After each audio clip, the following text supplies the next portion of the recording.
In the previous lesson, we did an overview of the entire Ton ecosystem. Now we're going to dive specifically into the architecture of the blockchain itself. So, what's the block and what is the chain in the context of blockchain? Ton is a ledger of state transitions. It's kind of a more general idea than just a ledger of transfers. It's a ledger of changes in the state of arbitrary accounts. Every smart contract is also called an account. And an account has its own storage and it has its own unique address. Accounts also store the balance of Ton coins and the program code.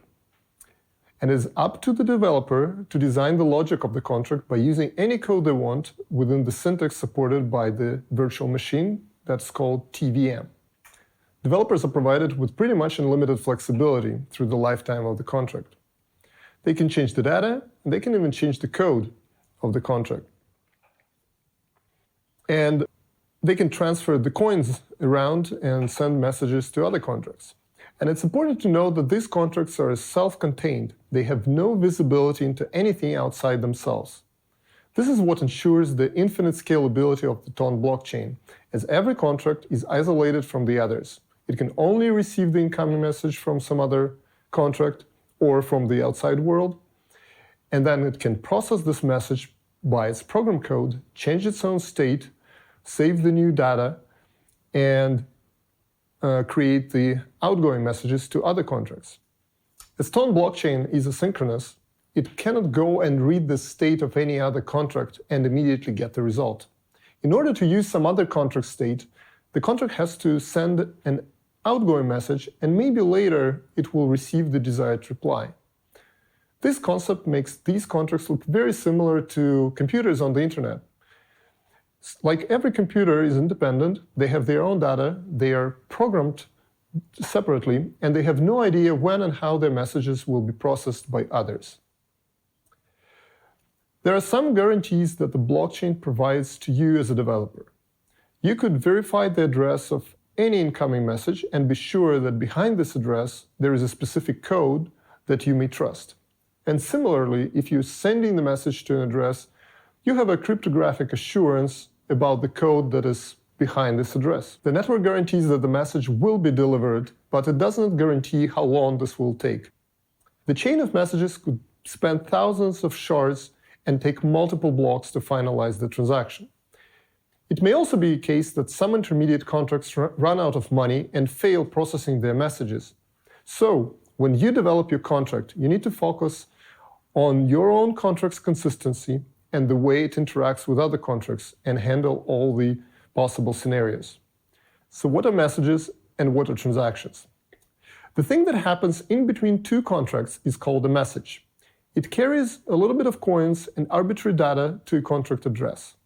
When the message arrives to the contract, it is processed by the contract's code, the contract updates its state, and emits new messages. All this activity on a contract is recorded as a transaction. Think of this: if you have a chain of messages from contract A to contract B to contract C, then you have a message in between A and B, but you have transactions on A, a transaction on B, and then you have another message from B to C, and the second message, and the third transaction is recorded on account C. So if you have this chain with two messages, then you have three transactions and two messages. The blockchain itself is just a data structure. To change it, there must be a signal from outside. The user presses a button in the wallet creates an external message to a destination contract. The wallet sends the message to the validators who apply it to the contract. So in our previous diagram, we need a third message that is an external. And the users typically send the messages to their own wallet contracts that record these as the first transactions. And this first transaction typically contains the embedded message to the actual destination contract. And then when the wallet contract receives this message, they process it and deliver it to the destination contract. So you can see that every contract has its own transactions, which means that every contract has its own little blockchain. And this is quite helpful because the network can then process and verify transactions completely independently from each other. The only question remains, how do you route these messages and how do you prevent double spends.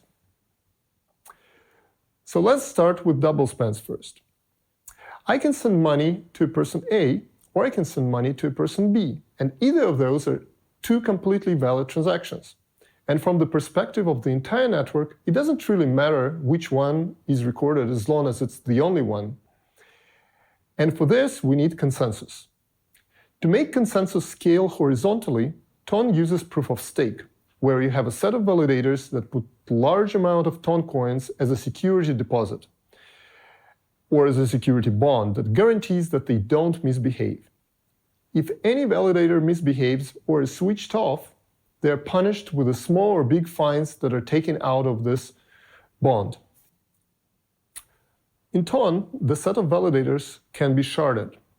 If the load on the system increases and the number of accounts grows, then the sets of validators could be split in subgroups.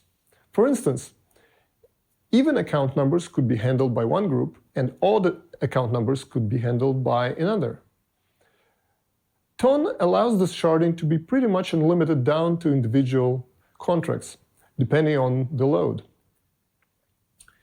When all the validator groups achieve agreement on their parts of the blockchain, they record the state of the accounts on a central non-shardable blockchain called master chain, where every validator participates. So in Ton, you have this kind of two-tier system. You have the master chain, and you have this base chain. The base chain is the one that is kind of virtual, because it actually contains all of these various accounts that could be sharded infinitely down to each individual account and could be split and merged into the shard chains. And the master chain is not shardable, and it is expensive in terms of fees, and it doesn't scale. But it is a load chain that contains only the configuration of the network and snapshots of all these subchains from various validator groups. So this is the picture of the blockchain. And this explains the latency in transaction processing. So when you process a transaction on the blockchain, this takes around 5 to 6 seconds to be committed at the first hop. And then it takes 5 to 6 seconds to do the same commitment into the master chain. So the total delay to make a globally visible commitment to a single transaction would take around 10 to 12 seconds. And this is just for the initial transaction. Then, if the transaction creates a long chain of messages, those could be routed, and sometimes they could go in a single block, sometimes they could span multiple shards or separate blocks. So if you're only interested in the final transaction, then they could take much longer. However, in typical scenarios, the chains of messages are quite short, and you also often don't have to worry about committing and waiting for the commitment of the last one, because once the first transaction is recorded, you may often predict the results of all the subsequent transactions. For instance, when accepting simple payments with tokens, you may detect the confirmation of the initial transaction performed by the user and not worry about the funds arriving at your destination wallet, which could take 4 individual transactions. To conclude, in Ton, each contract is its own account with data and code. Contracts are isolated from each other and communicate by sending messages. This allows blockchain to be infinitely sharded. Consensus of validators guarantees that messages are eventually delivered, they are not replayed, and funds are not double spent. And finally, most operations take multiple transactions over a number of contracts, but it takes only seconds to confirm the very first transaction. And this is the overview of the lesson 2. Thank you.